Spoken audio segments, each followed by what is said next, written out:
un musicien à tendance spectaculaire mais capable de maîtriser les effets. Le Monde, 29 janvier 2018, à 11h46, par Pierre Gervasoni. Renaud Gagneux, né le 15 mai 1947 à Paris, entre d'abord au conservatoire en 1958 et y obtient l'année suivante une première médaille de solfège spécialisé, puis il intègre l'école normale, en 1961, pour y travailler le piano jusqu'en 1963, successivement avec Alfred Cortot et Vlado Perlemuté. L'année 1967 est symptomatique de son écartèlement entre les deux institutions. Distingué par un premier prix d'harmonie au conservatoire, il décroche dans le même temps une première mention de composition à l'école normale où il est entré, en avril, pour étudier avec Henri Dutilleux. Cette approche de la composition sous la houlette d'un maître, semblable à celle effectuée en 1966, à Cologne, avec Karl-Heinz Stockhausen-Moi, n'aura duré que quelques mois. Elle sera plus longue au conservatoire où, après avoir obtenu un second prix de contrepoint en 1968, Renaud Gagneux verra ses études de composition, avec Tony Aubin et André Jolivet, sanctionnées, en 1972, par un premier prix.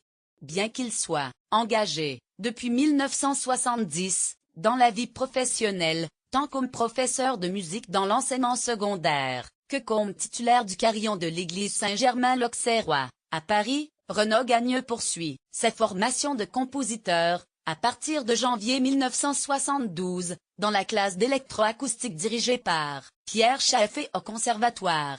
Sans incidence sur sa production, riche d'une cinquantaine d'œuvres, principalement écrites, entre le début des années 1980 et la fin des années 1990, le catalogue de Renaud Gagneux ne comporte aucune création en studio.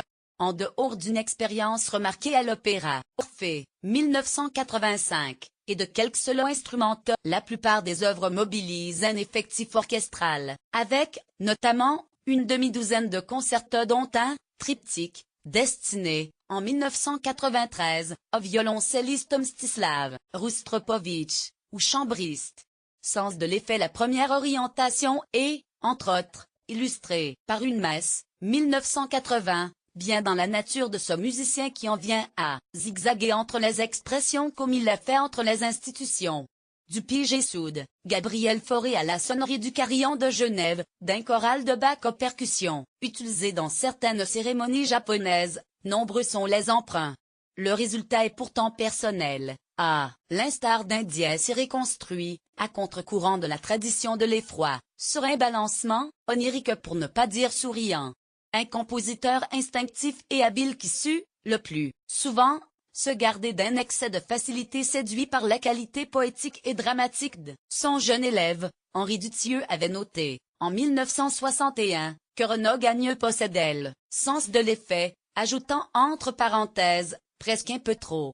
Cette réserve définit parfaitement la marge de manœuvre d'un compositeur instinctif et habile qui sut, le plus souvent, se garder d'un excès de facilité ainsi qu'en témoignent, par exemple, ces trois quatuors à cordes, 1986-87. Vint ensuite une longue période de silence. Renaud Gagneux disait n'avoir plus foi en la musique et être en attente d'un choc. Celui-ci se produisit, au Japon. De 2001 à 2017, il ne composa plus que des haïkus, formes très brèves, pour piano ou clavecin. Parallèlement, il se découvrit une passion pour la face cachée de sa ville natale, débouchant sur des publications telles qu'un atlas du Paris souterrain, ed. Parigram. 15 mai 1947, naissance à Paris 1980, Metz 1993, triptyque pour Mstislav Rostropovitch 2007, 4 haïkus de Bazo 24 janvier 2018, 2 points morts.